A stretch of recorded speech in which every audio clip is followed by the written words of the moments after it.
हरे राम राम राम हरे हरे, हरे कृष्ण कृष्ण कृष्ण कृष्ण हरे हरे।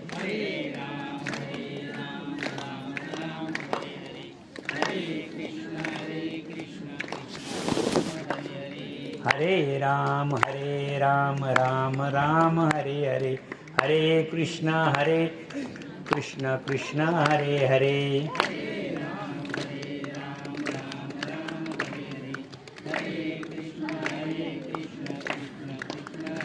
पुंडलिक वरदारी विठ्ठल श्री ज्ञानदेव तुकाराम, पंढरीनाथ भगवान की जय, मौली ज्ञानेश्वर महाराज की जय, जगद्गुरु तुकाराम महाराज की जय, पुरुषोत्तम भगवान की जय, अधिक मास भगवान की जय। वक्रतुंड महाकाय सूर्यकोटि समप्रभ, निर्विघ्नं कुरु मे देव सर्वकार्येषु सर्वदा। पांडुरंगा करू प्रथम नमन, दुसरे चरण संताचिया, त्यांच्या कृपादाने कथेचा विस्तारू, बाबाजी सद्गुरु दास तुका। काय माझी वाणी मानेन संतांसी, रंजवू चित्तासी आपुलिया, माझी वाणी तुझे वर्णी गुणनाम, ऐसे देई प्रेम काही कळा। मस्तक हे पायावरी या वारकरी संतांच्या, श्री गणेशाय नमः, श्री गणेशाय नमः। श्री सरस्वती इंदिरा म्हणे भगवंता, देवादिदेवा कैवल्यनाथा, अधिक मासी दीपदान करिता कोणते फल प्राप्त होई, आणि अधिक मासी देवाजवळ दीप लावता सोजवळ, परी लावल्याचे केवळ रक्षण केले असता पै, कोणे फल प्राप्त होती ते पूर्वी कोणी सांगितली, ते मज लोकार्थ निश्चिती सांगोनी आरती पूर्वी। आणि कोणत्या द्रव्ये दीपक करावा, वर्तीसी तंतू कैसे असावा, आणि रक्षावा किती दिनवादिका, ते मजळ सकळ सांगा पा। ऐसे इंदिराचे ऐकून वचन, श्री हरी बोले सद्गुण खानी, तू सकळ पातका लागोनी नाश तत्क्षणी होत असे। मातृ पितृ हत्यारी गोग्न, ब्रह्म हत्या करपारी, यदी सर्व घाती कुटसाशी, श्री इत्यादी पाहिजे। आता आपल्याला दीप स्नानाचं आपण बोललेलो आहे, आणि दीपाचं जे बोलल्यानंतर आता नीट लक्षात ठेवा, मला दीपाचं महत्त्व तुम्ही सांगितलेलं आहे। दीप कशासाठी करायचा, दीप कसा करायचा, हे सगळं तुम्ही सांगितलेलं आहे। परंतु हे तुम्ही सर्व मला सांगितलेलं आहे, परंतु या दीपाची जी कथा तुम्ही सांगितलेली आहे, या कथेचं फल तुम्ही मला सांगितलं, विधी सांगितला। आपण 12व्या अध्यायामध्ये काय बघितलेलं आहे, विधी सांगितलेला आहे। मागच्या वेळेस जिथं अध्याय संपला, 12वा अध्याय संपला, नीट लक्षात घ्या, तिथे काय चमत्कार घडलेला आहे, कोणाला, मांजर किंवा बोका, त्याचं काय झालेलं आहे, तो मरून पडलेला आहे आणि तो मुक्तीला पोहोचलेला आहे। आता पुढे लक्ष्मीचा पुन्हा प्रश्न आहे। मागे प्रश्न असा आहे का, हे जे 12, 13 आणि 14 हे जे 3 अध्याय आहे, ते एकमेकाशी संलग्न आहे आणि सगळे दीपाच्या पुण्यावर आहे। म्हणून पूर्वाध्यायाची अंती कथन, अधिक मासे दीप समान आणि नसेची पावन असे हैरीने कैतिले, तरी पद्मभूषण वाणी ऐकोनी चंद्र भगिनी, परमादरे जोडून नूपुरे हरती।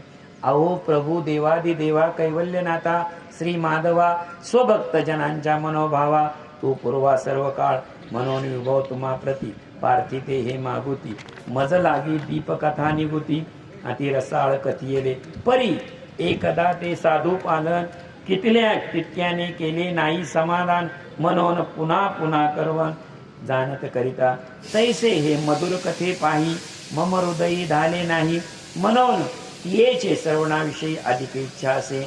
तरी हे देवा पूर्वा माझी मनीची आळ, अधिक मासाची दीपाचे फळ सांगा तुम्ही निरूपणी। तुम्ही मला दीपाचं महत्त्व सांगितलं आणि दीपाविषयी एक कथा सांगितलेली, परंतु माझं मन कसं झालेलं आहे, एखादा रस त्याची गोडी तुम्हाला अजिबात माहिती नसावी, एखाद्या रसाची गोडी तुम्हाला अजिबात माहिती नसावी, आणि ती प्रथमच घेतल्यानंतर ती अति गोड असावी, आणि ती अति गोड असली की तुम्हाला ती पुन्हा पुन्हा घ्यावी वाटते.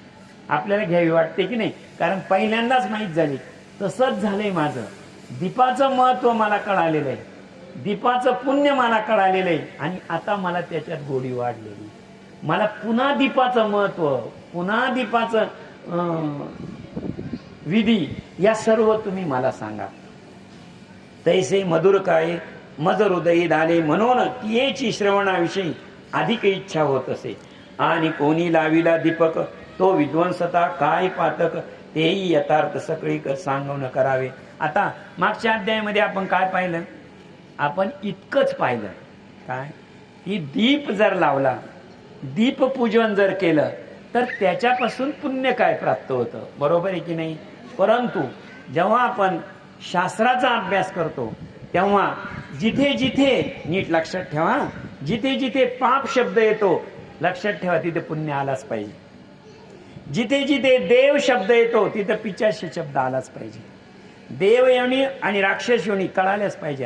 हरी उच्चारणी अनंत तापरासी, जातील लयासी क्षण मात्रे, तृणाग्नी मिळे समरस झाले, तैसे नामे केले जपता हरी. हरी उच्चारण मंत्र पै अगाध, पळे भूत बाधा भेने तेथे. देवाचा जेव्हा तुम्ही देव, दिव्य किंवा देव ही शक्ती मानता, तेव्हा भूत बाधा ही शक्ती तिच्या मानावंच लागते. तसं तुम्ही दीपाचं महत्व सांगितलं मला, दीपापासून पुण्य होतं हेही सांगितलं. पण समजा दीपाचा अपमान केला, एखाद्याचा दीप लावत असताना जर व्रत असेल आणि त्या व्रतामध्ये खंड केला तर त्याचा काय परिणाम होतो, दोन्ही बाजू आपल्याला माहित पाहिजे ना. ऐशी पद्मेची ऐकून वाणी आनंदे बोलला कैवल्यदानी, शिराब्दीची मतप्रिया धन्य वायतुस, तरी पुनश्य दीपाचे फळ अन्य सांगतो एक निर्मळ. दीप विंदनसे पूजिता सकळ, पुण्य तात्काळ लोपत असे. जर तुम्ही दीप, नीट लक्षात घ्या, दीप जर तुम्ही दीप, आपण जो दीप लावलेला आहे तो जर पायानं, म्हणजे त्याला स्पर्श झाला आणि पायानं धक्का लागून जर तो विझला, लक्षात ठेवा शास्त्राला ज्ञात आणि अज्ञात असे दोन पातक आहेत. ज्ञात जर पातक असेल म्हणजे धक्का लागला पायानं आणि तो दीप विझला किंवा सांडला. पण तुमच्या त्या अज्ञात पाप आहे, तुमच्याकडून अचानक झालेले. नीट लक्षात घ्या, अज्ञात पापाला द्विकर्म हा उशाप आहे. म्हणजे तुम्ही पुन्हा दीप लावावा, म्हणजे तिथे तुमचं पाप घडत नाही. पण तुम्ही हेतू पुरस्कार दीपला लात मारली, तो विझून टाकण्याचा प्रयत्न केला, तर त्या क्षणाला, ज्या क्षणाला तुम्ही दीपाला स्पर्श केला, तुमचे लातेचा स्पर्श झाला, किंवा मनात तुमचा असा हेतू होता का तो दीप विझवून टाकायचा, मग कसाही विझला तरी, जर असा हेतून तो दीप तुमच्याकडून विझवला केला तर तुमचा काय होतो, पुण्यक्षय तात्काळ होतो. नीट लक्षात घ्या, पुण्यक्षय तात्काळ होणं, पुण्यक्षय तात्काळ होतं म्हणजे पुण्य लगेच संपवून जातं. तुम्ही म्हणाल पुण्य तात्काळ संपल्यावर काय होतं, पुन्हा पुढचा प्रश्न आहे. आता पुढची कथा. एकीचे पूर्वी मथुरा माझारी, शाकली विप्र सदाचारी, वसत असे तयाची नारी, रूप सुंदरी दोन होत्या.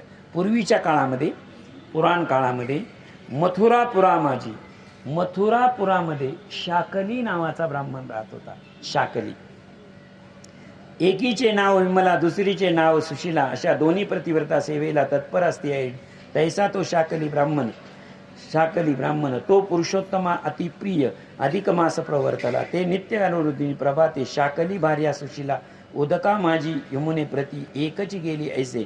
तेथे नगरवासी लोक स्नानार्थ येत असे अनेक, ते पाहताची ती घेऊन उदक स्नानागृही पातली. आणि वंदोनिया पतीचे चरण, विनये बोले मधुर वचन. स्वामी इच्छिते कराया प्रश्न, परी कोप न कीजे दयाळे. आज बहुतेक पूर्वासी स्नानार्थ जातात यमुनेशी, तरी पुण्य काळे या दिवशी. काय दिवशी सांगाल की? आता काय झालं, त्याची जी पहिली पत्नी होती सुशीला, ती रोज पहाटे उठून यमुनेच्या आंघोळीला जात होती. त्या दिवशी नित्यनेमाप्रमाणे ती आंघोळीला गेली, आणि आंघोळीला गेल्यावर तिला आंघोळ करता आली नाही, कारण तिथे अनेक पुरुष आणि स्त्रिया जमा झालेल्या होत्या. आता अनेक पुरुष आणि स्त्रिया जमा झालेल्या त्या पुरुषा आणि स्त्रियांसमोर आंघोळ करण्यापेक्षा तिने यमुनेचं पाणी भरलं आणि ते घरी आणलं आंघोळीला. त्याच वेळेस तिनं तिच्या पतीला प्रश्न केला की आज पहिल्यांदा मी ज्या मुहूर्तावर आंघोळीला जात होते त्या मुहूर्तावर यमुनेवर आज इतकी गर्दी का, किंवा गर्दी खूप होती आणि खूप गर्दीमुळे मला तिथे उघड्यावर आंघोळ करता आली नाही. सुशिलेची ऐकून वाणी शाकले म्हणे कल्याण रूपी आज ते यमुना लागून यथार्थ जाती एक. सूर्यक्रांती नाही जयात जी विष्णूची अत्यंत प्रिय तया अधिक मास विख्यात जो अजी प्राप्त झाला. या माझी जे पुण्यकर्म काही करावे ती अक्षय दीप बोधाते वैकुंठ नांदती. या पुण्यकारक आदिमासी जो दीप या पुरुषत्वाशी तो निश्चय कदा भूमीसी. हे जन्मासी निश्चय. आज तू आंघोळ न करता आली किंवा आंघोळ तिथे झालं नाही, पण एक लक्षात ठेव, तू कोणाची प्रिय आहे? भगवान विष्णूची प्रिय आहे. पहिल्यापासून भगवान विष्णूची प्रिय आहे. आता भगवान विष्णूचा आणि 8व्या जन्मामधलं मी तुम्हाला नातं सांगितलेलं आहे, यमुनाचं आणि भगवान श्रीकृष्णाचं. ते जावई आणि सासू आहे. 8व्या जन्मामध्ये भगवान श्रीहरीने सांगितलं की आज अधिक मासाचा पहिला दिवस आहे. अधिक मासाचा पहिला दिवस असल्यामुळे पुरुषोत्तम मास सुरू झाल्यामुळे सर्व लोक तिथे गंगेच्या स्नानाला आलेले आहेत. या माझी जे पुण्यकर्म करती त्याशी काही अक्षय दीप प्रबोधनी वैकुंठामानी नांदती. या पुण्यकारक आदि मासी जो दीप देई पुरुषोत्तमासी तो पुनश्च कदान भूमीसी. हे जन्मासी निश्चय या लागे हे कल्याण रूपिणी मुक्ती कामना जयाच्या मनी. तै या मासी अनुदिनी यथाविधी स्नान प्रवर्तावे. आणि हा जो अधिक मास आहे, या अधिक मासाचं जे पुण्य आहे, यामध्ये जे स्नान करायला पुण्यवान आलेले आहे त्यांनी जर या स्नानासोबत दीपाचं दान केलं, पंढरपूरला करतो बघा आपण, पौर्णिमेच्या दिवशी वासुदेवांची दिंडी निघते. वासुदेवांची म्हणजे सगळ्या दिंड्या निघतात. एकादशीच्या दिवशी दशमीला पंढरपुरामध्ये प्रवेश होतो. एकादशीला नगर प्रदक्षिणा होती, द्वादशीचा मुक्काम, त्रयोदशीला चतुर्दशीला काय होतं तर कीर्तन होतात. पौर्णिमेच्या दिवशी सकाळी लही होते मंगळवेळ्याला, आणि संध्याकाळी काय होतं तर संध्याकाळी जे वासुदेव आहे त्या वासुदेवांची दिंडी निघते पंढरपुरामध्ये. ती शेवटची दिंडी पांडुरंगाला भेटतात आणि तिथं ते दीप सोडतात. छोटे छोटे दीप असतात ते चंद्रभागेला अर्पण करतात. आणि संपूर्ण मासापर्यंत दीप करावा अखंडित. जे होय पान प्राप्त तयाचे समग्र काय वर्णावे. समर्थ नवे चतुर्वन आणि ते मुखे करून काय वर्णू सुशीला. ते जे पुण्य तयार होतं कोणाचं, अधिक मासाचं आणि दीप व्रताचं, त्याचं पुण्य वर्तवायला म्हणजे सांगायला आणि लिहायला ब्रह्मदेव काय म्हटलेलं आहे. ब्रह्मदेवाला इथं काय शब्द दिलेला आहे नीट लक्षात घ्या.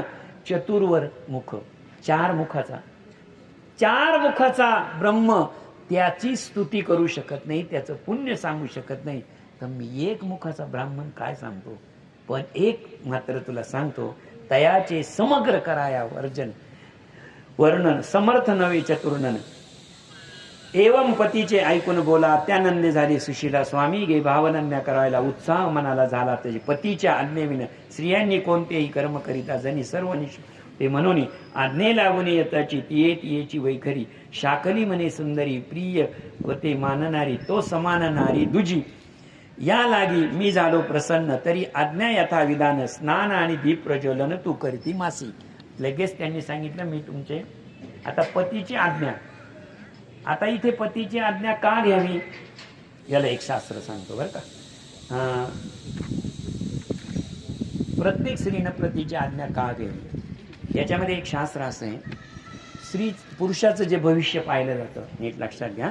पुरुषाचं भविष्य कशाचं उजव्या हातावर पाहिलं जातं नेहमी, उजव्या हातावर. आणि स्त्रीचं हस्तरेषामध्ये अभ्यास करतो तो डाव्या हाताने केला जातो, म्हणजे डावा हात बघितला जातो स्त्रीचा. आणि उजवा आणि डावा जर एकत्र केला तर रेषा एकमेकावर मिळतात. एक लक्षात ठेवा, लक्षात ठेवा. म्हणून आपण काय म्हणतो, जे पुरुषाचं भविष्य पाहिलं जातं ते भविष्य अर्ध, कारण त्याच्या जोडीदाराचं भविष्य एकत्र पाहिल्याशिवाय भविष्य पूर्ण होत नाही. म्हणून पुरुषाला स्त्रीची अर्धांगिनी म्हणतात. कारण त्याचं भविष्य अर्धच आहे. त्याचं भविष्य किती हस्तरेषा तज्ज्ञ असू द्या. माझ्याकडे एक ग्रंथ आहे, डॉक्टर श्री माळी यांचा आहे तो. 238 योग आहे हातावर. मला त्यातले बरेच येत नाही, मला भविष्य सांगता येत नाही, पण मी वाचलेलं आहे. आणि त्या वाचलेल्या प्रस्तावनेमध्ये त्यांनी असं सांगितलेलं आहे की जेव्हा स्त्रीचा डावा हात बघतो आणि पुरुषाचा उजवा हात बघतो तेव्हा भविष्य पूर्ण होतं. जर पुरुषाचं भविष्य पाहिलं आणि त्याच्या पत्नीचं तुम्ही वास्तव नाही पाहिलं तर ते भविष्य अर्ध. आणि एकदा फक्त स्त्रीचं भविष्य पाहिलं आणि त्यावेळेस तिच्या त्या पतीचं नाही पाहिलं तरी ते अर्ध. म्हणून स्त्रीला काय म्हणतात, पुरुषाची अर्धांगिनी. आणि घटस्थापनापूर्व यथाविधी उजळला दीपक तया निगंधचारी संयुक्त अर्चन करीत असे. आता तुम्ही जे दीपाचं महत्व सांगितलेलं आहे, मला अशी माझी विनंती आहे की मी तुमच्या आज्ञेनं हे दीप व्रत करू का. आता शाकली हे विप्र होते. मी तुम्हाला पुन्हा सांगितलं, विप्र शब्द प्र वर जोर दिला का ब्राह्मण होतो आणि वी वर जोर दिला का भिकारी होतो. लक्षात ठेवा, शब्द तोच आहे, शब्द तोच. मराठी भाषेमध्ये इकडं तिकडं जोर जरी झाला अर्थ बदलून जातो. साधी गोष्ट सांगतो तुम्हाला सर, शिक्षक आहे म्हणून सर, बार हा शब्द आहे सर, बार, बरोबर आहे की नाही. बार या शब्दाचा अर्थ अडचण, त्या कामाला तो बार येतो, बरोबर आहे की नाही. आणि पाण्याचं बारं म्हणजे काय सांगा बरं. बार आणि बारं मला वेगळं लिहून दाखवा. शब्द एकच आहे की नाही, लिहिण्याची पद्धत एकच आहे, उच्चारावर सगळं आहे. बारं म्हणाल तर पाण्याची तोटी होईल, बार म्हणाल तर अडचण होईल. लक्षात ठेवा. म्हणजे मराठी वाचताना असं असतं, त्या शब्दाचा भावार्थ काय, कोणत्या शब्दावर जोर द्यायचा, कोणता शब्द रस्व दीर्घ याच्यावर तुम्ही भर दिला नाही. ज्ञानेश्वरी वाचताना काना वेलांटी अनुस्वार स्वल्पविराम या फार मोठ्या चुका आहे. त्यानं तर काही होईल, पण शब्दांचा उच्चार जरी चुकला तर ज्ञानेश्वरीचा अर्थ चुकतो. उच्चार फक्त. तसं इथं गृह कार्य सकळ टाकेले सपत्निका कळे सर्वदा केले तळमळे परिणमा काय करीता आता मजसी सुख होईल निश्चयाची तरी सपत्निक या व्रताशी विघ्न कैसे उद्भेद ऐसा विचार करिता कल्पना उदली दैपदाता आणि तात्काळ तो मावळेल. आता नीट लक्षात घ्या, आता तुम्हाला 2 बायका होत्या, सुशीला आणि विमला. आता सवतींचं जमलंय असं फार क्वचित, त्याला हा ग्रंथही अपवाद नाही. शाकली मुनींचा आणि सुशीलेचा संवाद विमलेनं ऐकला. विमलेनं जेव्हा तिनं तो ऐकला तेव्हा विमलानं ठरवलं का हिना जर हे पुण्य पूर्ण झालं, हिचं पूर्ण झालं तर हिचं जर व्रत पूर्ण झालं सपत्नीक दोघांच्या हिनं, तर मला पुण्याचा लाभ काहीच होणार नाही जो मिळणार आहे तिला. मग तिच्या डोक्यात विचार काय, सपत्नीचे व्रतलो पुन मग पावेल समाधाने ऐशी अंतरी निर्धारणे संधी राहिली तो गृही दुसरी कोणी नव्हती ऐशी एकदा पाहुणे त्या दृष्टीने गृहद्वार झाकोनी दीप तत्क्षणी मालविला. ज्यावेळेस दोघं घरी नाही असं पाहिलं आणि दरवाजा लावून घेतला आणि दीप मालवला.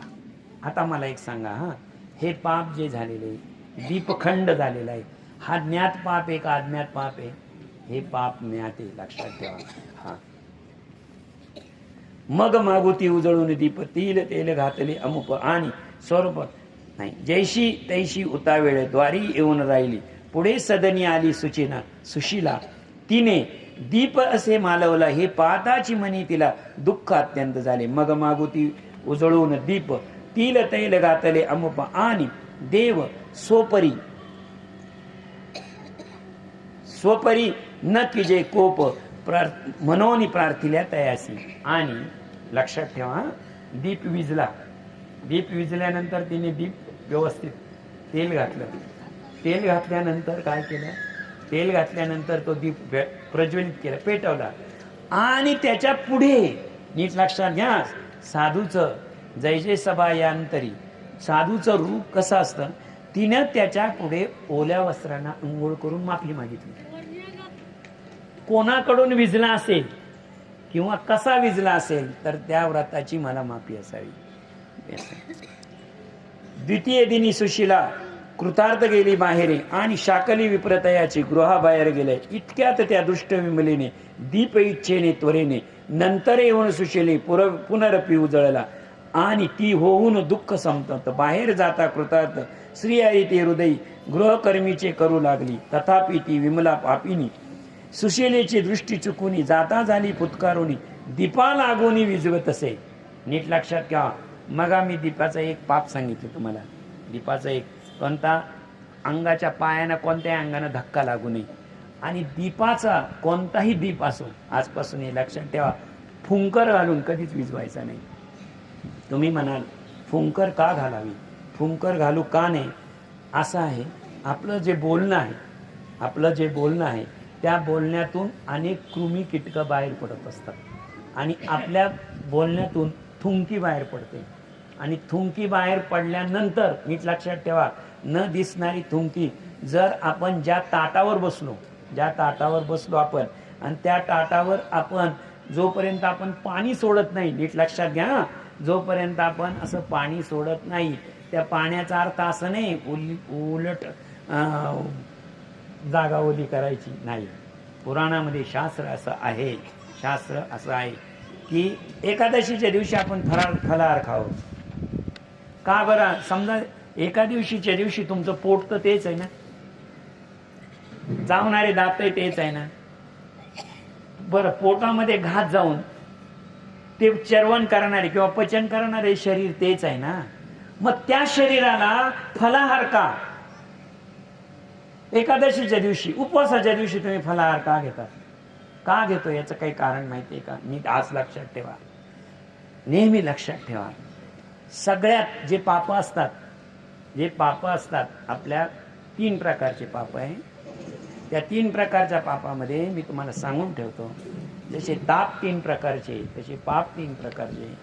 आणि ते आपल्या जेवणाच्या वेळी नीट लक्षात घ्या, जेवणाच्या वेळी ते आपल्या ताटाभोवती बसलेले असतात. सर्व ताटाभोवती बसलेले असतात. म्हणून एक तर 2 पर्याय. एक तर आपल्या ताटातला घास आपण बाजूला काढून ठेवावा. एक. दुसरी गोष्ट, जर त्यांना थांबवायचं असेल तर आचमन करावा. एक. नसेल तर त्यांना थांबवायचं असेल तर त्या ताटाच्या पाया पडावं. ते ताट आहे त्याच्या पाया पडावं.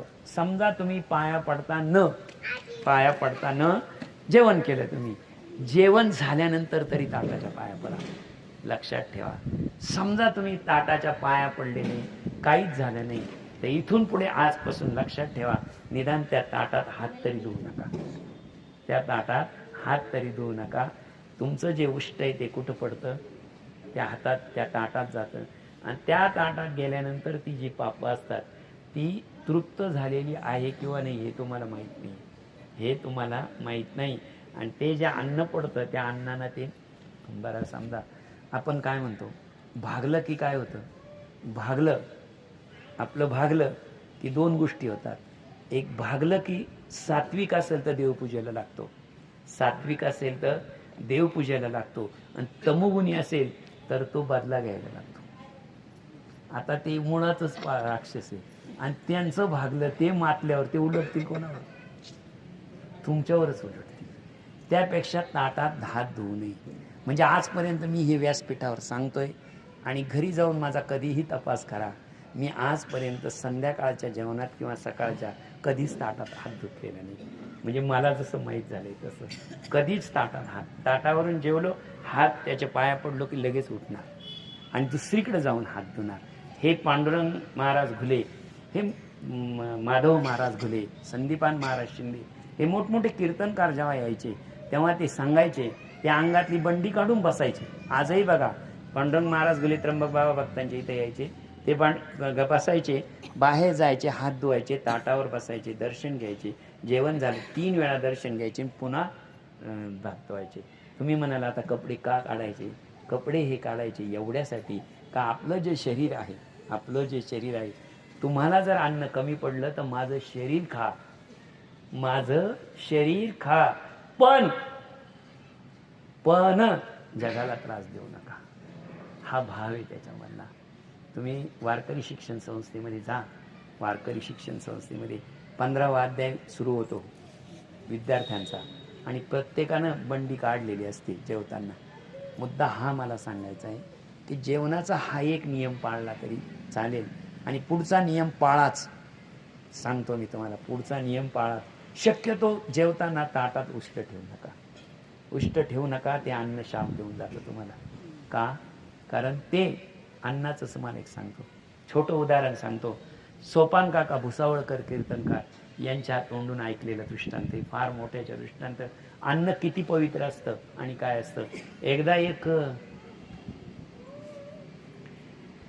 राजा होता आणि त्या राजानं असा एक मंडप भरवला.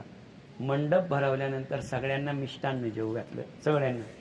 आणि उद्या त्यांनी सांगितलं आपलं राज्य, सगळा राजवाडा किंवा स्वच्छ करायचा आहे, स्वच्छ करायचं आहे. तर आपल्या नगरातली सगळ्यात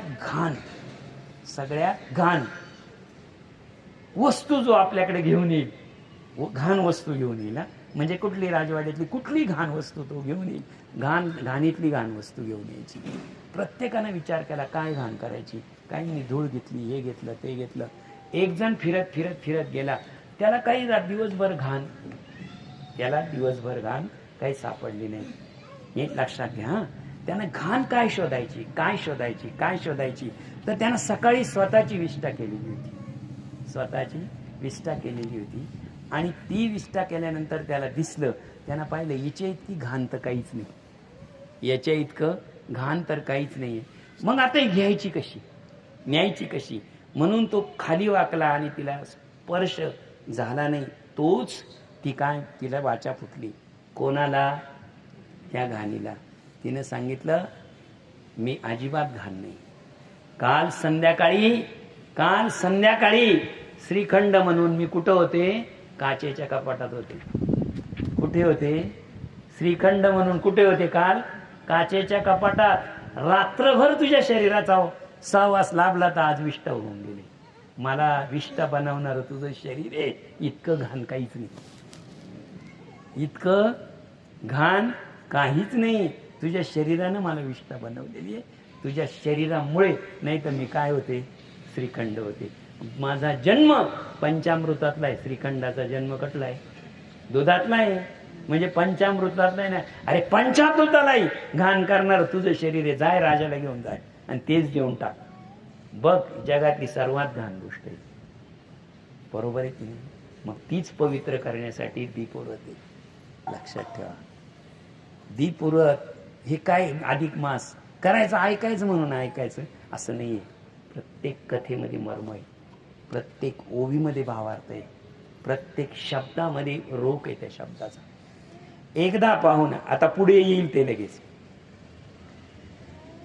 आणि शाकली विप्रतया गृहा माझी गेला, इतक्यात ती दुष्ट विमला दीप माझी उच्चेला त्वरीने. नंतर सुशीलेने नुपरी उजवळेला, आणि ती होऊन दुःख संपत यत्कृतार्थ हृदयी मनात गृहकर्माचे करू लागली. तथापि ती विमला पापिनी सुशीलेचा दृष्टी चुकवणी जाता फुतकारुणी दीपा लागुनी विजवतसे. केव्हा केव्हा तैल हरावे, केव्हा वस्त्राने पालवावे. ऐसे रात्रंदिवस दुष्ट भावे विघ्न करावे दीपासी. ही काय करणार? एकदा फुंकूनच टाकणार. एकदा असा जाणार का पदर त्या दीपाजवळून गेला पाहिजे.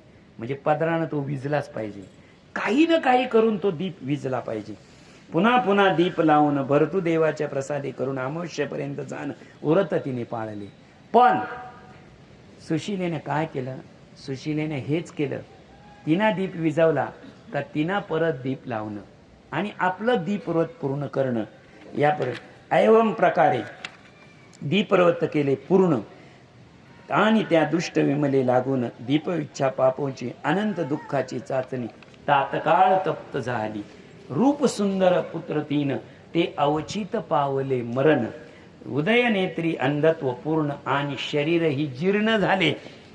बघा हा, 1 महिना पूर्ण झाला, 2 व्रत झाले. इथे तुम्ही म्हणाल कोणते व्रत झाले? एक दीपाचं व्रत झालं. कोणी केलं? सुशीलेने केलं.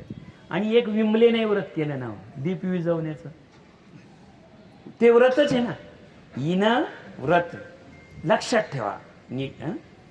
हरी उच्चारणी अनंत पापरासी जातील लयासे तृण अग्नी मिळे समरस झाले तैसे नामे केले जपता हरी. मला सांगा, तृण आणि अग्नी मिळाला, तृण आणि अग्नी मिळाला आणि ते जळाले, खाली शिल्लक राख राहील. लाकूड आणि अग्नी एकत्र आले, ते जळाले, काय राहील? कोळसा राहील. पण कापूर आणि अग्नी एकत्र आले, खाली काय राहील? कापुराची वाती, उजळलेल्या ज्योती. लक्षात ठेवा, सुशिलेच्या नशिबी कापुराचं जळणं येईल आणि हिच्या नशिबी तृणाचं जळणं येईल, लाकडाचं जळणं येईल, कोळसाच होणार. काय झालं तिचं?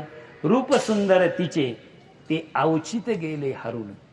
गोरी पान दिसायला होती, सगळं बरोबर होतं, पण एका क्षणात सौंदर्य निघून गेलं. म्हणजे काय झालं?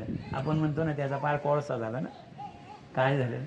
हा, ती सहस्रे वर्ष ते रवरव नरकी पटचित उशिक ते वृश्चिक सर्पादी खंडित यातना अत्यंत गोड. आणि या दीप उत्सवाचं तिनं खंडन केल्यामुळे तिला एक नरक मिळाला. आता जे नरक आहे, अर्का नरक आहे, त्या नरकाचं तिला जो नरक मिळाला त्या नरकामध्ये रवरव किडे होते बरं का. मोठे किडे चांगले, मोठे किडे चांगले, सर्प चांगले, कोणतेही चांगले, कारण त्या दंशात तुम्हाला मुक्ती आहे, दंशात तुम्हाला मुक्ती आहे. पण डोळ्यानं न दिसणारे, फक्त हालचाल दिसणारे इतके बारीक किडे तुम्हाला मारून नाही टाकत. ते काय करतात? फक्त वेदना देतात. ते सर्वर्था भक्षीवात आणि ते मिळे पदार्थ, ते देहाती अन्यवात वचक कोली जन्मली. पुढे ते वडवागोळी, नीट बघा बरं का, पुढचे जन्म पहा. पुढे जन्मनी ग्राम कुसरी सतत विष्ठा भक्षण करी. तिला पुढचा जन्म ग्राम कुसरी म्हणजे डुकरीन, ग्राम कुसरी म्हणजे डुकरीन. आता डुकरीन कुठं फिरते? शेतामध्ये नाही. ग्राम कुसरी सतत विष्ठा भक्षण करी, पुढचा जन्म. पुढे ती घोर का सर्पिणी झाली भयंकर, त्याच्यातून तिचा पुढचा जन्म सर्पाचा, सर्पिणी झाली भयंकर.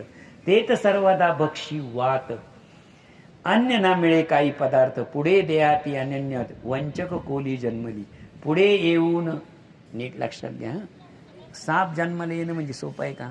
इथं दिसल्यानंतर लगेच कोणी म्हणेल का साप निघाले निघाले, लगेच लावा दीप त्याला. साप विषारी असो बिनविषारी असो, हे शास्त्रज्ञांनी शोध घ्यायचा. आपल्यासाठी साप दिसला का मारणं, याच्या पलीकडे काय? काहीच नाही. पुढे पुढे वटवाघोळी स्वविष्टा करी बक्षी, तेथून जन्म पावली भक्ष उडेकी सर्वदा. आणि शेवटचा जन्म वटवाघळ. लक्षात ठेवा, वटवाघळाचा हा शेवटचा जन्म आहे. किती? एक दीप व्रतामध्ये केलेल्या व्यत्ययाचा परिणाम आहे सगळे सगळे. पुढे होऊन वटवाघोळी स्वविष्टा करी भक्ष कळी, तरी पहिले नष्ट मद्र देई भिल्लीन जन्मली दुष्ट. येच्या अंगे गलित गात्र मंडालाकार झाली, ऐसे ती विमला पापिनी दीपद्वसाची पाप य पात्री विसर्जुनी. पापे भोगती झाली आणि सुशिला, ती जन्मभर सुख भोगोनिया अपार. संतत स्थापून भूमीवर पतीसह वैकुंठ पातली, तेथूनही नी नाही पुरवती. ती तीस मिळाली सायुज्य मुक्ती. ऐसा अधिक मासाचा दीपा अतिमहिमा साचार, असा दीपा मासाचा ती सुशिला. कोणती सुशिला? ज्या जिनं पत्नीच्या आज्ञेनं व्रत केलं, ही ती सुशिला. ती सुशिला जिना दीपाची सेवा केली, ती सुशिला. काय झालं तर ती वैकुंठागमन झाली, म्हणजे वैकुंठापर्यंत पोहोचली. आता वैकुंठापर्यंतच का पोहोचली याचं उत्तर पहिल्या दुसऱ्या अध्यायामध्ये. वैकुंठामध्ये दोघे जण राहतात. कोण राहत आहे? पुरुषोत्तम मास तिथेच राहतात. शेवटच्या कैलास पर्वतावरून काढून त्यांनी श्रीहरीने परत वैकुंठ वासामध्ये त्यांना ठेवलेलं आहे. तीस मिळून सायुज्य मुक्ती ऐसा, तया नाही पुनरावृत्ती. गर्भवेदना तात्काळ मिटती आणि ही कथा ऐकती पडती, तया सकळ मुक्ती. ऐसे हरीचे ऐकून भाषण पुनरपी लक्ष्मी प्रश्न करीत, ती बहुरसाळ कथा समस्त पुढच्या प्रसंगी सांगावी. इति अधिक मास बृहन्नारदीय पद्मभार सज्जन श्रोते ऐकोत चतुर एकाद मधुर हा. इति त्रयोदश अध्याय. आज आपण 13वा अध्याय पूर्ण केला. मी सांगितलं 13वा आणि 14वा एकच अध्याय.